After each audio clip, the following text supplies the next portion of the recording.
Assalamu alaikum wa rahmatullahi wa barakatuh. Welcome to Ask Huda. I'm your host Jamil Rashid, and I'd like to welcome back today Sheikh Asim bin Luqman Al-Hakeem. Assalamu alaikum. Alaikum salam. Thank you very much for being with us, Sheikh. Thank you for having me. Okay, Sheikh, let's start off with a question. Before I get into the questions, actually, I'll tell you that this episode is quite a special episode. We're going to be going through all those emails that we've been receiving from me, so don't give us a call. If you want to send us an email, please send it to ask@huda.tv. Sister Wafa has a question, and quite an interesting question. She says she hears on many of the Islamic channels when a sheikh is giving a talk or speaking to the audience, somebody rings in, a female, and says, Sheikh, I love you for the sake of Allah. She says this kind of saying from a woman to a man who's not a mahram, is this allowed, Sheikh?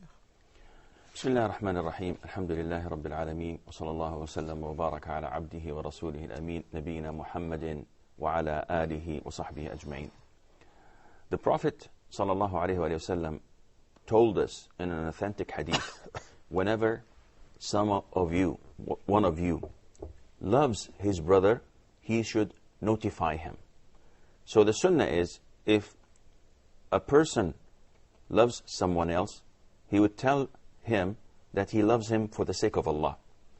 Now, this rule is general, but you have to look at the pros and cons, in the sense that if it is from the same gender, there's no problem. If a man tells another one that he loves him for the sake of Allah, and the love for the sake of Allah means that I love this person because he's a pious person, because he performs prayers in the masjid, because he is kind to others, he is kind to his parents, he connects to his kinship, and so on. He gives charity, he fasts voluntary days. He's a good practicing Muslim. And that is why I love him for the sake of Allah. But if I love him because he's rich and I'm hoping that he gives me something, or because he's influential and he may help me in government offices or so, then this is not for the sake of Allah. So if it's from the same gender, man to man, woman to a woman, there's no problem in that, because there's no fear of any temptation that may take place. But when it is from a man to a woman, or vice versa, then this is not permissible. Simply because if you call a sheikh, being a sheikh does not mean he's not human anymore. Mm-hmm. He is still human, and he is still, there's a big possibility that he may be tempted. So when a woman caller calls in and she says to the sheikh, I love you for the sake of Allah, no matter what, maybe the chances are very slim, and the sheikh, being supposedly a pious and a practicing Muslim, would not be affected. But no one knows what goes into our hearts. Therefore, this should not be permitted. It should be eliminated. And going direct to the question and to the subject is far greater and more important than showing your affection or your love for the sheikh. And I personally think that this is not permissible. Can it be said in a wider context? Can somebody say, Sheikh, we love you for the sake of Allah? Or is that clear? Is that better in that terms if they want to say it? Or again, there are so many other men who could say this to the sheikh. He does not need you to specifically say this to him. And sometimes the caller's voice might be soft, and shaitan is there. Shaitan is always present. Jazakallah khair. Okay, I've got a question here from a sister. She says, I'm from Morocco and I need your help in a matter. She wants to know what's the best way of her du'as being accepted. Basically, she's saying in a roundabout way, I pray to Allah, I ask for His forgiveness. I don't feel that Allah's going to forgive me because I've done many sins in my time. I really want to know what's the best way, what's the way that I know Allah will accept my du'as? How do I go about knowing and feeling this? First of all, Allah Azza wa Jal tells us in the Holy Quran, O Muhammad, if my servants ask you about me, tell them that I am near and I answer the prayers of those who ask me and pray for me. Allah Azza wa Jal is most forgiving. He's merciful. He is so close to us. He knows every single thing that we do. He hears every prayer we pray. He watches us. And He subhanahu wa ta'ala is so close to us that we cannot even imagine how close He is subhanahu wa ta'ala to us. There isn't anything concrete that you can hold with your hands and say, Allah Azza wa Jal has accepted my repentance, or Allah Azza wa Jal will answer my prayers. Because you are the servant and He's the Lord, He's the Master. You can't treat Him like this. He's not your boss, He's not your colleague, and He's not your subordinate. You have to humiliate yourself. You have to have the full submissiveness to Allah Azza wa Jal. You have to pray, pray and pray non-stop to Allah Azza wa Jal. But as an indication, I believe that those who are successful in praying to Allah, in supplicating to Allah, usually this is an indication that Allah Azza wa Jal is accepting their prayers and is answering them. Because Allah Azza wa Jal would not guide sinners and those whom He does not love to worshipping Him. Whenever you see that Allah Azza wa Jal has guided you to worship, or to stay away from sin, or to increase in your iman and your belief, this is a clear sign that Allah Azza wa Jal loves you. And whenever you find yourself in a masjid, praying with the congregation, listening to a lecture, reciting the Qur'an, reading the Qur'an, teaching the Qur'an, learning the Qur'an, in the masjid, while others are in their malls, in front of their TV screens, watching things that do not please Allah Azza wa Jal. Whenever you find yourself in this situation, this is a blessing from Allah. This means that Allah loves you. Therefore, it is not something that is tangible. You can hold with your hands and say that Allah is accepting my prayers, Allah Azza wa Jal has accepted my repentance. But there are signs. If you see that you are staying away from sin, or getting a little bit further and further away from it, and getting closer to worship and doing good deeds, this is a clear sign that Allah Azza wa Jal has accepted you. And Sheikh, what about the actual signs? Say, for example, somebody says, well, you know, I'm keeping away from sins, but Allah's not answering my du'as. I wanted a better job, and I wanted to move to a different area, and these things.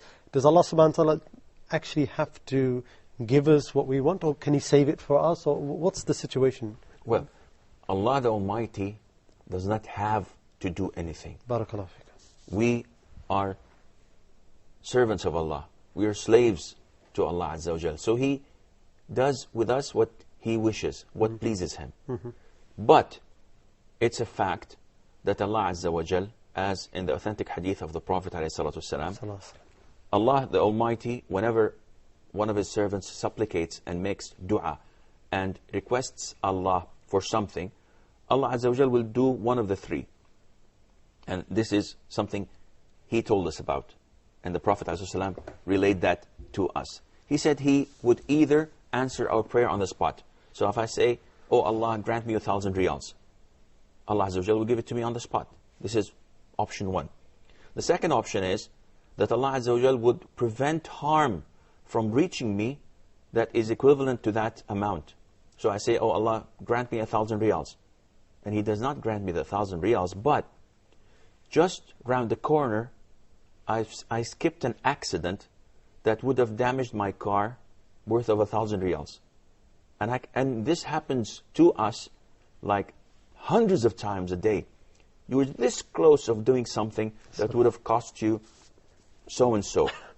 So Allah Azza wa Jal is preventing us, is protecting us from harm's way that is equivalent to what we've prayed to Allah Azza wa Jal. And the third and final option would be that Allah would store this to us on the Day of Judgment. In the sense that Allah Azza wa Jal, the Almighty, would give it to you on the Day of Judgment, good deeds. Barakallahu feek. Jazakallah khair, Shaykh.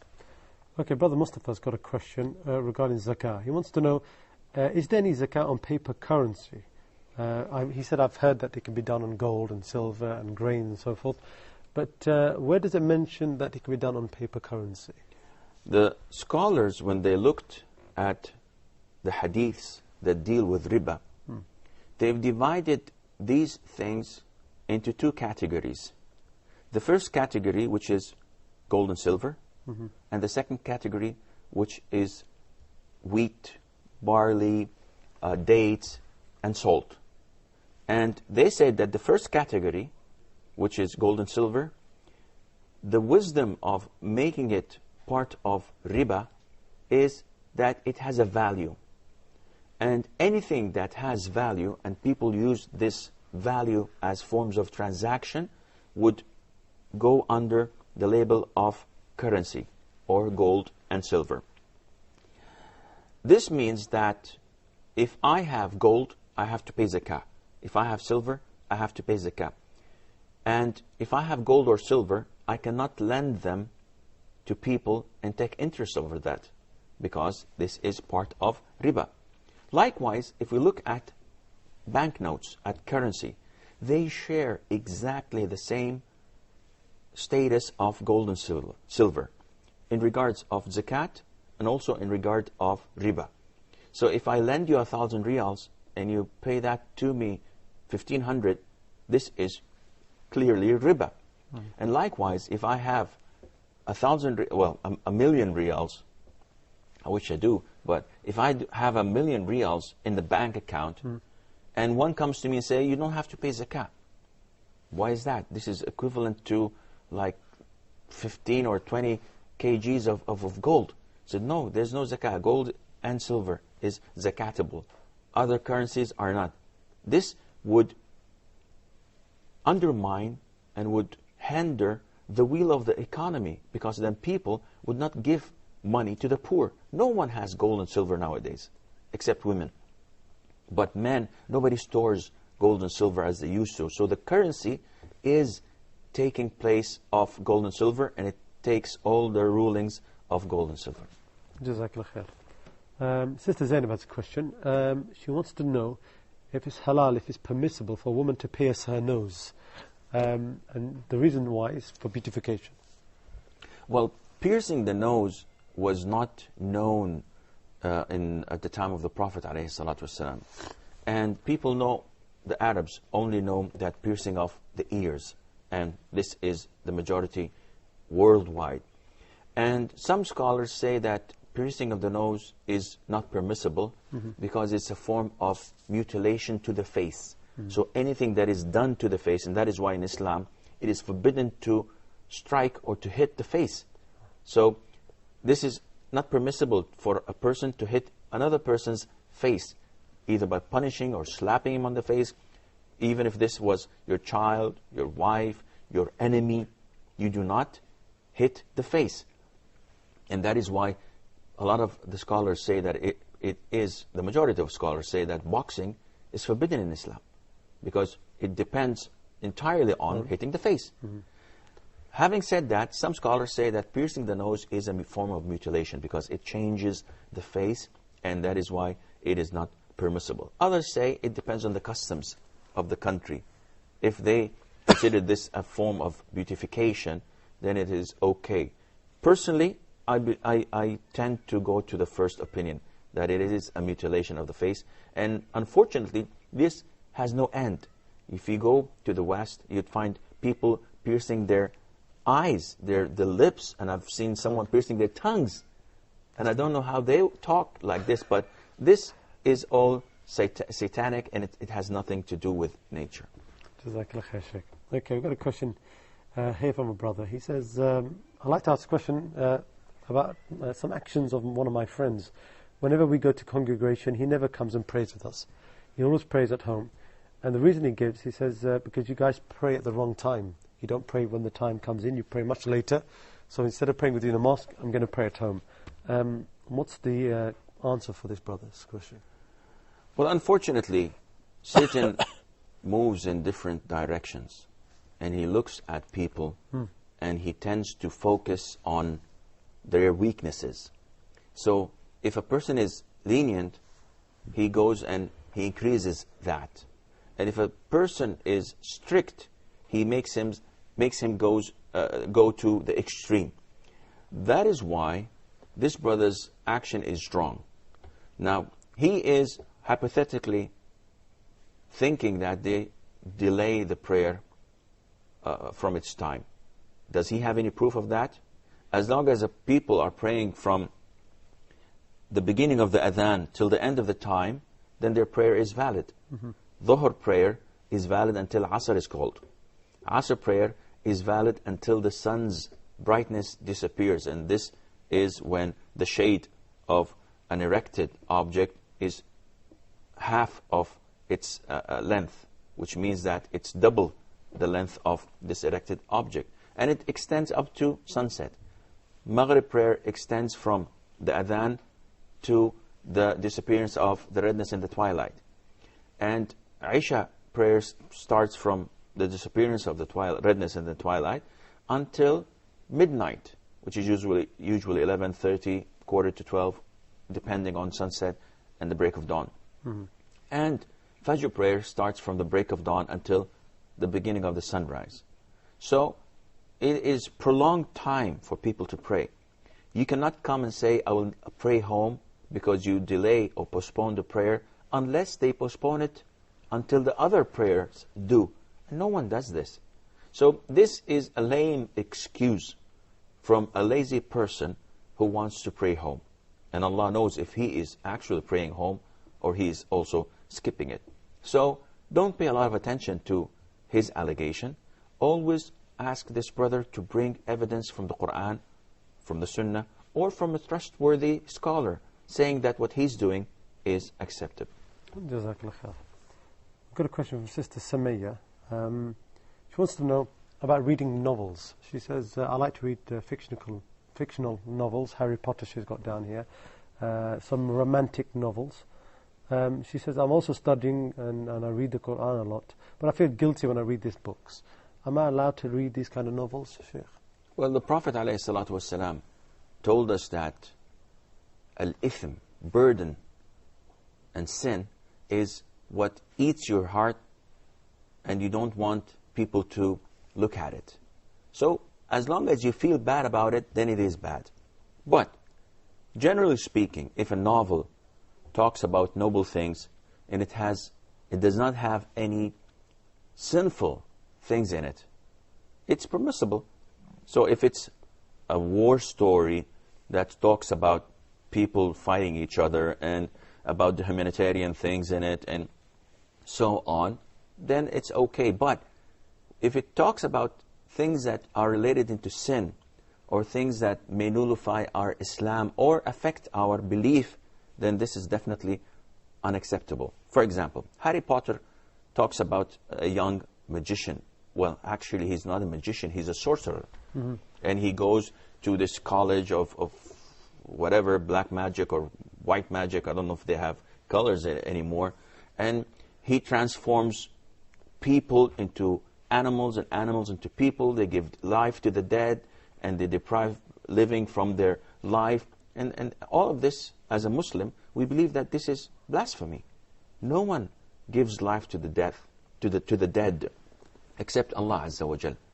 And when you look at this and you look at this these mumbo jumbo stuff and how kids are so into it, and even adults, they're buying the novels, and the writer is one of the richest, let me rephrase that, she's the richest woman because of her novels.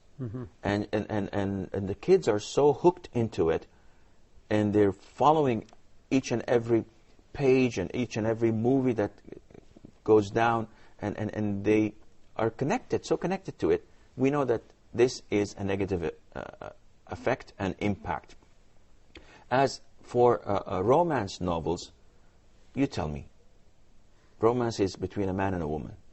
And if I were to read such novels, it would put me in a state of dreaming and fantasy. Even if I'm married, it would always come up and, I wish my wife was like this girl, the heroine. She is so beautiful, she's so kind. And then I start to hate my wife. If my wife reads it, she would think that I wish my husband was as handsome, as strong, as generous as this hero of this novel, but he's not. And she starts to hate me. If a person is not married, if he's a single or she's a single, then the fantasy grows more and more and more. And this is where Satan comes. He starts to whisper in people's ears to provoke them, to encourage them to sin. Now this may be a 10% or 15%. Maybe it's in the doing and the making, but you never know. It doesn't have to be today or next week. Satan has a long-term strategy. He would wait for you a couple of years, 5 years, 10 years, no problem. But it all piles up until a person is ready, and then he falls into sin. And that is why reciting the Quran, reciting the Hadith, reading useful things, things that benefits you in your life and on the hereafter, this puts you in a program that only beneficial things would help you and would fill up your time. Such novels would not do that. Jazakallah khair. If I could just ask you something about shaitan's long planning. Some people believe that, they've come to a stage in their iman, in their deen, that they can relax a bit. It's, they've come to a certain level. But like something that you just expanded upon, Shaitan wants to wait all the way to the end. He wants to get you just before you die. That's the aim, isn't it so? Well, those who have this conviction, they've already accomplished 50% of his plan. Mm-hmm. The minute you relax and say, no, this cannot be to me, I'm far away from this. It could be for anyone else, but not me. I'm exempted. I'm immune. I'm too old for this. I can tolerate what I see. I have the patience, I have the experience, I have the wit and knowledge. This is definitely 50 to 60% of his long-term strategy has been accomplished. He's accomplished that. Yes, now the man is ready.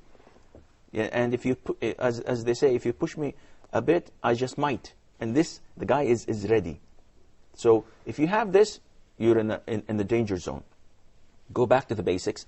Go back to seeking Allah's help and support, and never ever depend on yourself or your strength or your belief, because all of this could go in seconds. Barakallah fiqh, Shaykh.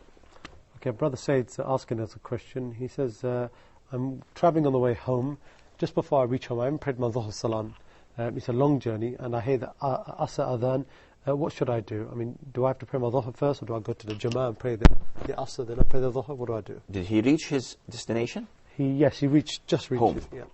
Well, in this case, the minute you reach home, you have to pray the prayer which you did not pray, which is Dhuhr. And you have to pray it 4 rak'ahs, because you've reached home.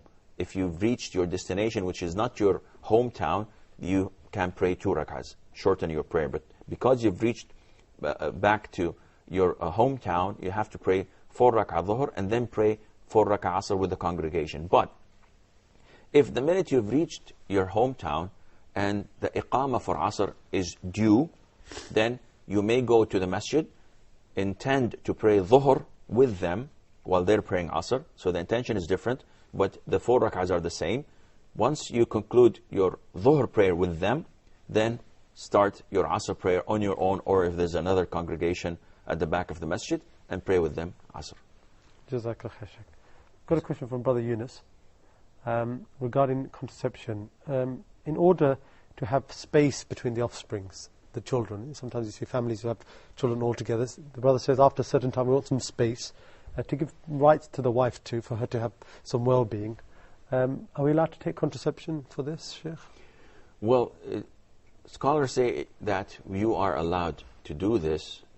A married couple can do this, providing that the period is not like 20 years. I've seen people with 1 child, and the child is 15 years old, and when I ever ask them, why don't you have some more, I said, no, we would like to have enough interval between kids. For God's sake, the child is 15 years old. He's going to get married soon. So this is not permissible. They should do like 2 to 3 years, maximum 4 years interval, and that would be sufficient, inshallah. But that's allowed? This is allowed, yes. Okay. Jazakallah khair. Okay, we're going to take a short break. We're going to return in a couple of minutes. Please stay with us. Assalamu alaikum wa rahmatullahi wa barakatuh.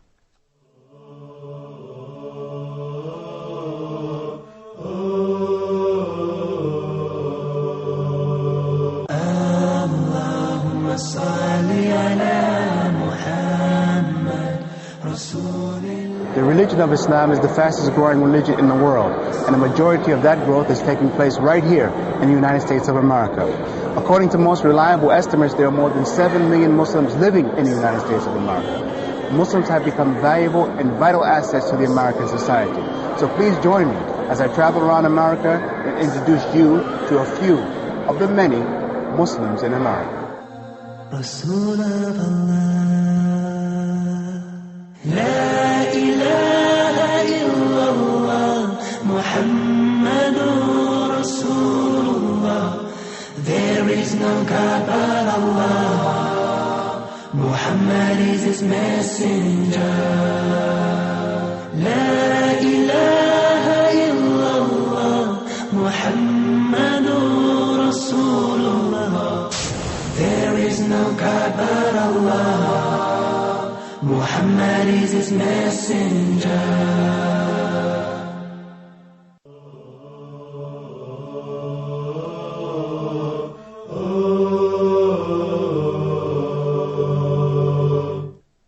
Assalamu alaikum wa rahmatullahi wa barakatuh. Welcome back to Ask Huda. This is a special episode where we're going through your emails, so won't be able to take any of your calls today. If you want to send an email, please do at ask@huda.tv. Sheikh, I've got a couple of questions here from a brother. The first is regarding copyright. He wants to know, I've got a certain book for dawah purposes. I want to distribute it, so that means entails me photocopying it. Not selling it, but giving it away free, the photocopies. Is he allowed to do this? Well, actually, he's not. If it's copyrighted, then protected, then he's not allowed to do this, because the people who made that book invested a lot of time, effort, and money into it.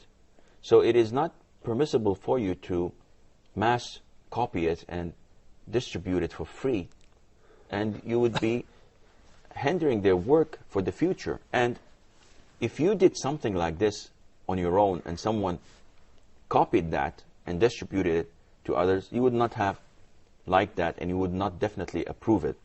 Therefore, it is not permissible for a person to copy and distribute something that is copyright protected. But if he wants to copy it for himself or to give it to a friend, and it's a one-to-one basis, this is inshallah permissible, because it's not gonna affect the author that much. Okay, jazakallah khair. The second question from the brother is, sometimes he sees people, especially after they yawn. For example, they say, La ilaha illallah Muhammad Rasulullah, after they yawn. He says, is this something from the Sunnah? Is this something that we should do? This is a common thing that people do. The majority would probably yawn and say, A'udhu billahi minash shaitanir rajim, because it is the effect of Satan, or the influence of Satan. But even this was not reported from the Prophet ﷺ. That is why a lot of scholars say that this is not permissible, and it's an innovation.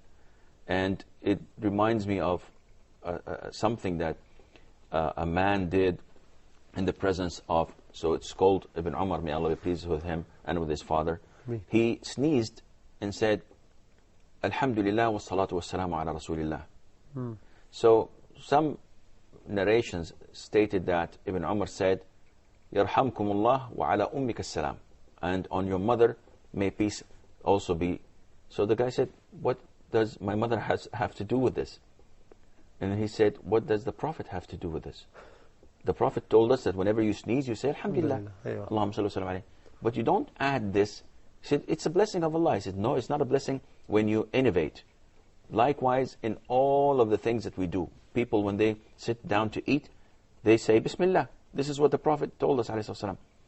Nowadays we hear supplications and invented things. People come say Bismillah wa ala barakatillah wa la hawla wa la quwwata illa billah wa salatu wa salam ala Rasulillah. Why don't you start praying 2 rak'ahs maybe before you eat?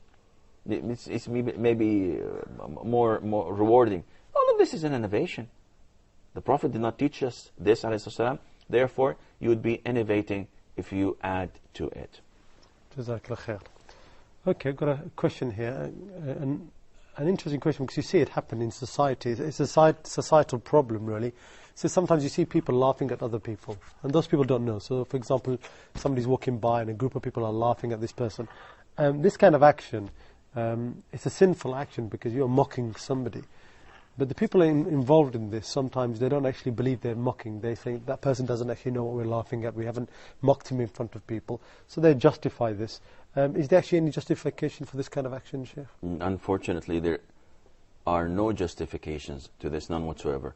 The Prophet ﷺ told us that backbiting is mentioning your brother with something that he dislikes when he's not present.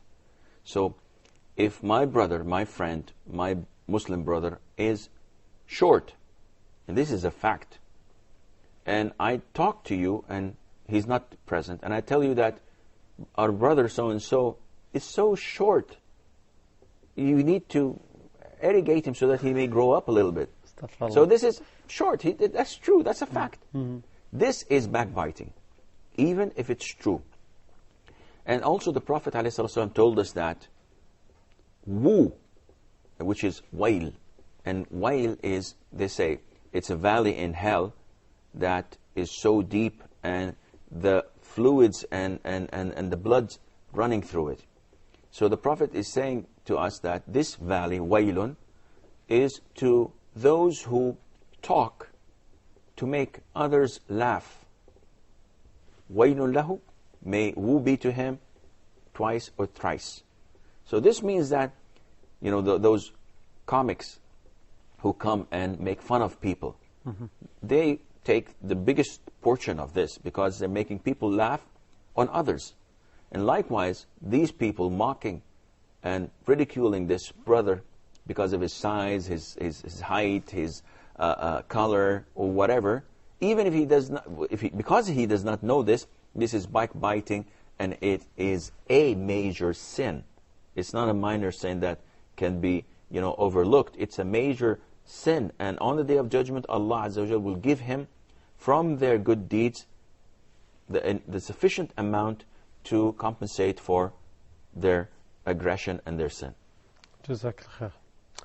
Okay, I've got a question from a sister here, Sister Mary. She says, I'm a single mother. Before I embraced Islam, I had a child. This child, of course, I became Muslim. Automatically, this child becomes Muslim. But when she reaches a certain age, for example, the age of when she goes through puberty, does she have to retake a shahada or anything like this? Or does she automatically become a Muslim, nothing to say, nothing to do? In Islam, a child follows the most honorable religion of the parents.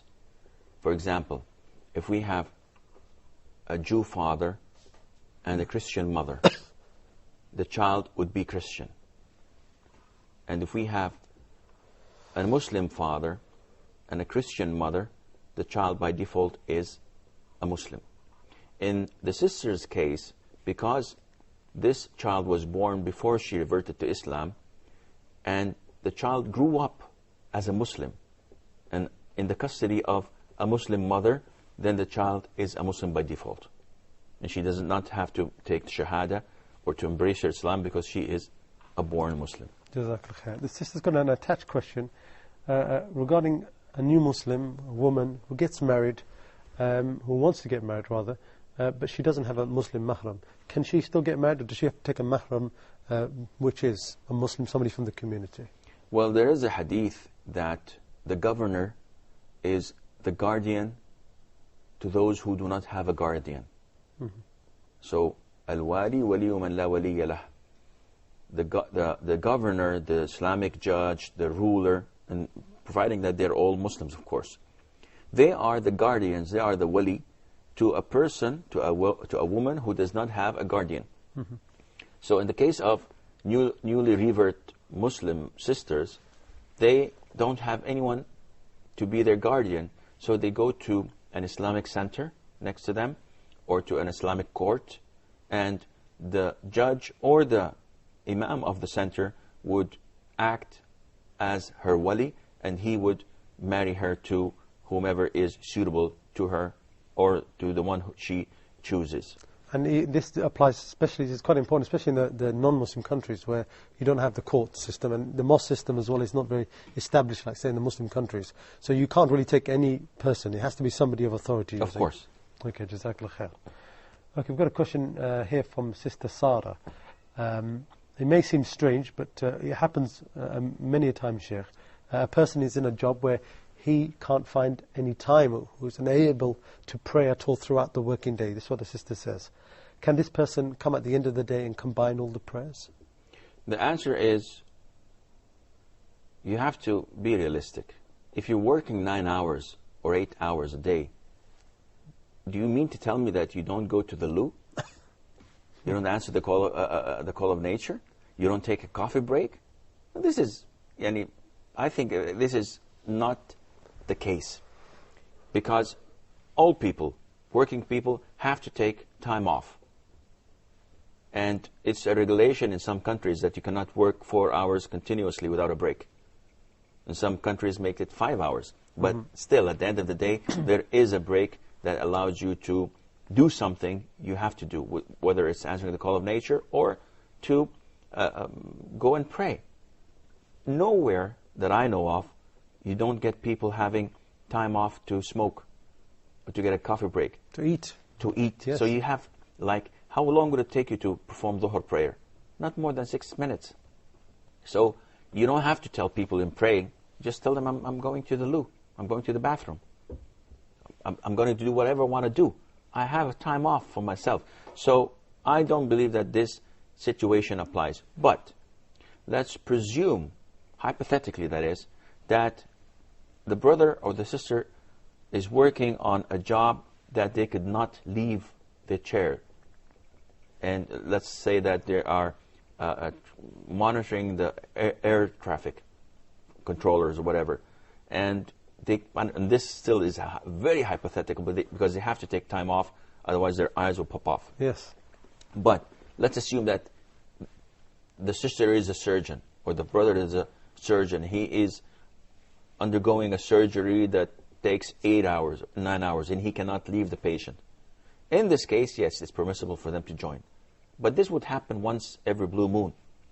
And this is quite extreme. The norm is, no, you cannot. As long as you can have time off, you can go and pray in 5 minutes or 6 minutes and come back. You don't have to pray the sunnahs. You don't have to make the dhikr after prayer. Just pray your 4 rak'ahs and go back to work, and no harm is done, alhamdulillah. Jazakallah khair, Shaykh. Okay, I've got a brother from Nigeria here asking about the foreign exchange market, the monetary exchange.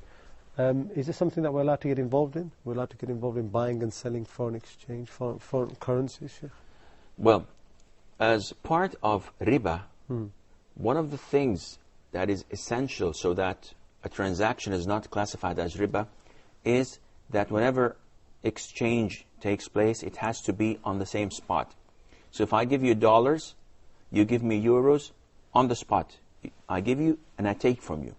And there should not be half an hour interval. So if I give you $100, you tell me, okay, come after half an hour, I'll give you the euros or the reals or whatever. This is not permissible. It has to be on the same spot. And according to my knowledge, this does not take place on the market. If you are on the business of currency exchange, this doesn't take place. Because you put your money in an account or in a wallet or whatever they call it, and you buy and sell. So for example, if I have 10,000 reals and I buy with that like $3,000, they put the $3,000 in my wallet or in my account, but I cannot cash it except after 2 to 3 days. Therefore, this is not permissible because it was not done on the spot.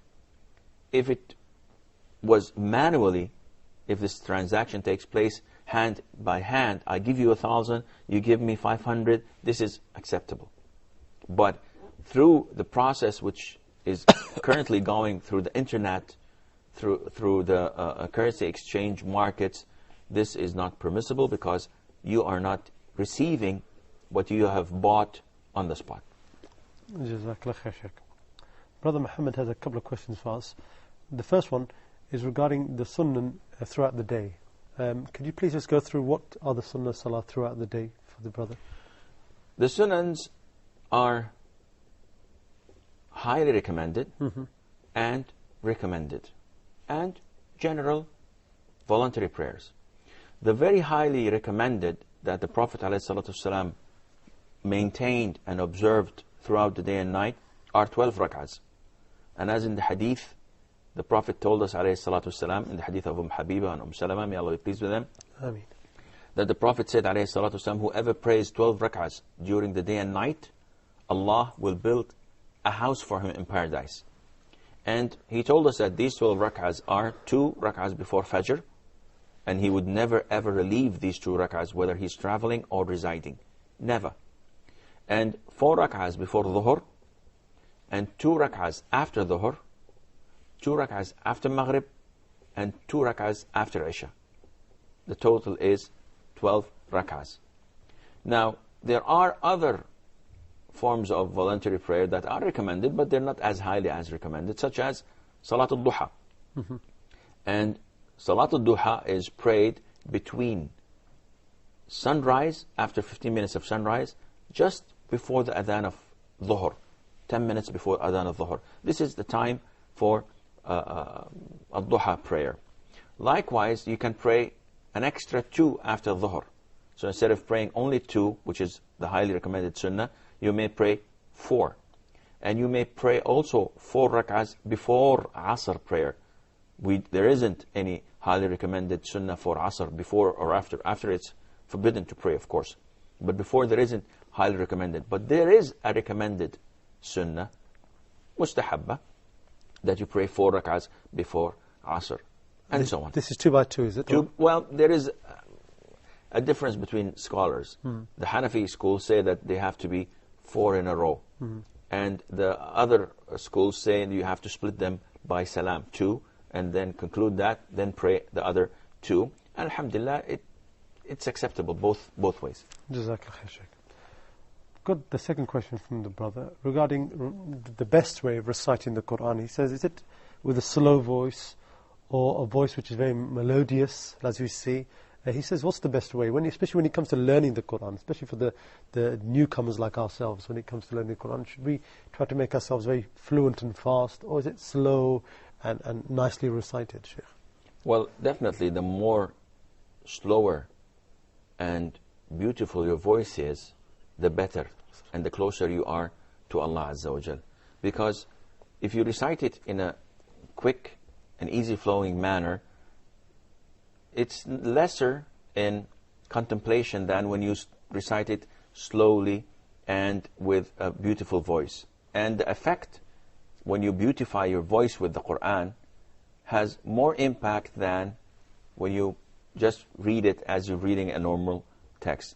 But of course, you cannot maintain this throughout your whole life.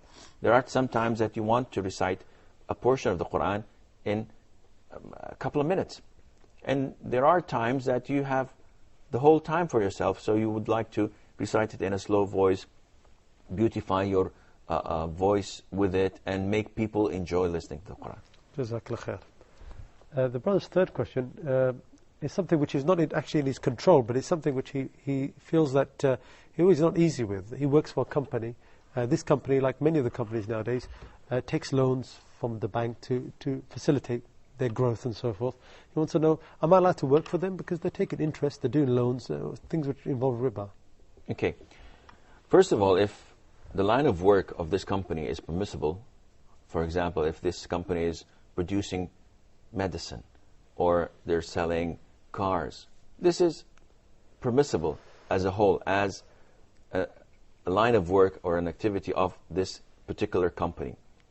Your work there as a sales manager or as a clerk or in the support services or in the operation, you're doing something that is permissible.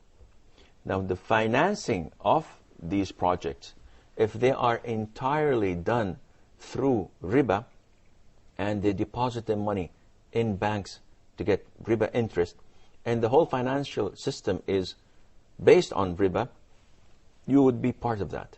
But there isn't a company that is so involved in this riba. They may get financing of their projects like 10%, 20%, but they have like 70% of the profit coming from selling permissible goods. Therefore, your job in this case is inshallah permissible. And by the way, let's look at government jobs. Teachers in the Gulf region, for example, they teach students and their work is definitely 100% permissible. No one can come and tell them that you should not work for the government because the government is investing their money in interest-based loans, or they're taking deposits, interest on their deposits, or doing this or doing that. The main job of the teacher is permissible, and the income of the government is also permissible, and there is a 1 to 5 to 10% haram income, but this does not affect the person doing halal things. Jazakallah khair. Okay, the last question for today's episode, Sheikh, is regarding the brother's father. He passed away recently. May Allah have mercy on him. He says, currently, I want to follow the Quran and Sunnah on terms of how to get some ajr towards my father. He says that I'm fasting on Mondays and Thursdays. He wants to know, is this something that I can put towards my father? And also, I'm just doing dua regularly for him. Is this something that he should be doing? Is there anything more that you could advise him, Sheikh? The Prophet's advice, sallallahu alaihi wasallam, was that you supplicate to your father, you make dua for your father. The Prophet tells us that whenever a man dies, then all of his good deeds would be disconnected, with the exception of 3 things. And the first thing is a boy, a righteous boy, who supplicates for him and asks Allah for forgiveness for him. Of course, if you have a means of charity that you have done when you were alive, this would go on to give you credit of good deeds. And if you have spread knowledge that would benefit Muslims, again, this, after you have passed away, this would be a credit of good deeds for you. So the best thing the brother could do is to supplicate for his father, to ask Allah Azza wa Jal for forgiveness for his father, to grant him the highest levels of paradise. And the other second thing that could be done are good deeds that the Prophet told us that would reach the dead. For example, fasting of Mondays and Thursdays would not reach the dead, because the Prophet did not tell us about fasting.